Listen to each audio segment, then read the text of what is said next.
నమస్తే ఫ్రెండ్స్, నేను మీ అఖిల. Welcome back to చిన్ని వ్లాగ్స్. సో ఈరోజు వీడియో వచ్చేసి ఏంటంటే పచ్చిమిర్చి దొండకాయ పచ్చడి ఎలా ప్రిపేర్ చేసుకోవాలో మనం ఈ వీడియోలో చూసేద్దాం.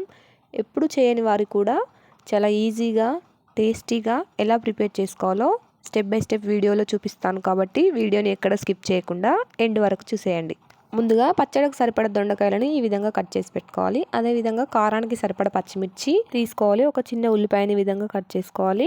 అదేవిధంగా ఒక 10 వెల్లుల్లి రెబ్బలను తీసుకోవాలి. కొంచెం చింతపండును నానబెట్టుకోవాలి. ఇప్పుడు స్టవ్ ఆన్ చేసి ప్యాన్ పెట్టి 1 టేబుల్ స్పూన్ వరకు ఆయిల్ తీసుకుంటున్నాను. ఆయిల్ హీట్ అయ్యాక 1 టేబుల్ స్పూన్ పచ్చిశనగపప్పును వేసుకొని ఫ్రై చేసుకోవాలి. ఇప్పుడు ఇందులోకి 1 టేబుల్ స్పూన్ వరకు మినపప్పును వేసుకొని ఈ రెండింటిని మంచిగా ఫ్రై చేసుకోవాలి. ఇప్పుడు కారానికి సరిపడా పచ్చిమిర్చిని తీసుకున్నాం కదా, వాటిని ఈ ఆయిల్లో వేసి డీప్ ఫ్రై చేసుకోవాలి. పచ్చిమిర్చి అనేది పూర్తిగా ఫ్రై అయితేనే టేస్ట్ బాగుంటుంది, లేదంటే పచ్చి వాసన వస్తుంది. కాబట్టి ఈ విధంగా ఫ్రై చేసుకోవాలి. ఇప్పుడు ఇందులోకి మనం ముందుగా కట్ చేసి పెట్టుకున్న ఉల్లిపాయ ముక్కలను కచ్చపచ్చగా వేయించుకోవాలి. అదేవిధంగా వెల్లుల్లిని కూడా వేసుకొని అన్నింటినీ ఒకసారి కలుపుకోవాలి. ఇప్పుడు ఇందులోకి మనం ముందుగా నానబెట్టుకున్న చింతపండును వేసుకొని కలుపుకుందాం. వీటన్నింటినీ చూడండి, చూపిస్తున్న విధంగా ఈ విధంగా ఆయిల్లో ఫ్రై చేసుకోవాలి. ఇప్పుడు ఇలా ఫ్రై చేసుకున్న మిశ్రమాన్ని అంతా ఒక మిక్సీ జార్లోకి వేసుకుందాం.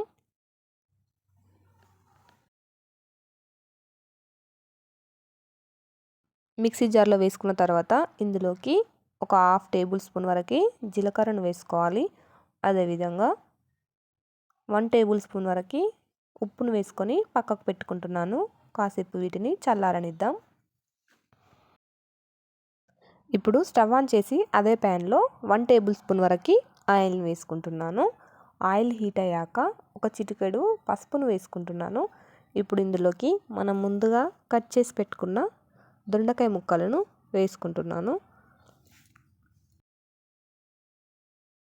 దొండకాయ ముక్కలు వేసుకున్న తర్వాత ఈ విధంగా కలుపుకోవాలి.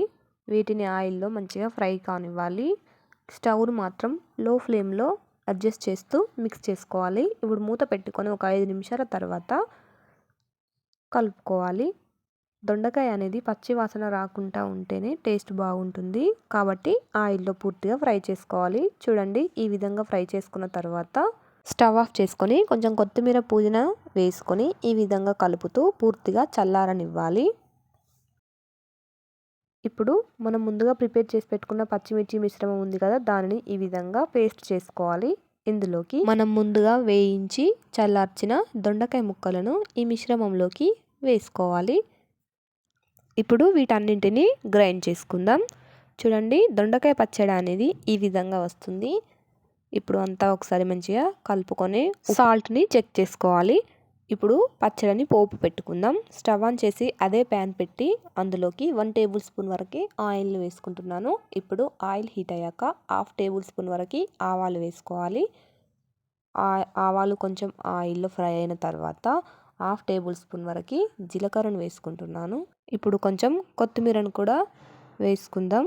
వీటన్నింటినీ ఆయిల్లో మంచిగా డీప్ ఫ్రై చేసుకోవాలి. ఇప్పుడు 1/2 టేబుల్ స్పూన్ వరకు పసుపును వేసుకుంటున్నాను. పసుపు ఆల్రెడీ దొండకాయలు ఫ్రై చేసేటప్పుడు వేసుకున్నాం కాబట్టి తక్కువ వేసుకుంటూనే బాగుంటుంది. ఇప్పుడు ఇందులోకి మనం ముందుగా గ్రైండ్ చేసి పెట్టుకున్న దొండకాయ పచ్చిమిర్చి పచ్చడిని పోపులోకి వేసుకొని పోపు అంతా పచ్చడికి పూర్తిగా పట్టేలా చూపిస్తున్న విధంగా కలుపుకోవాలి. చూడండి, ఆల్మోస్ట్ దొండకాయ పచ్చిమిర్చి పచ్చడి అనేది మనకు ప్రిపేర్ అయినట్టే. మనకు కావాలంటే పచ్చిమిర్చి ఫ్రై చేసుకునేటప్పుడే ఒక 3-4 టేబుల్ స్పూన్స్ వరకు పల్లీలు కూడా యాడ్ చేసుకొని గ్రైండ్ చేసుకోవచ్చు. కానీ నేను కేవలం దొండకాయలు పచ్చిమిర్చి మాత్రమే చేసుకుంటున్నాను. టేస్ట్ మాత్రం అదిరిపోయింది. చూస్తుంటే నోరూరుతుంది కదా. మీరు కూడా ఒకసారి ఈ విధంగా ట్రై చేసి మీ ఫీడ్బ్యాక్ని నాకు కమెంట్లో చెప్పండి. ఈ వీడియో కనుక మీకు నచ్చినట్లయితే do like, share, subscribe our channel. Thanks for watching.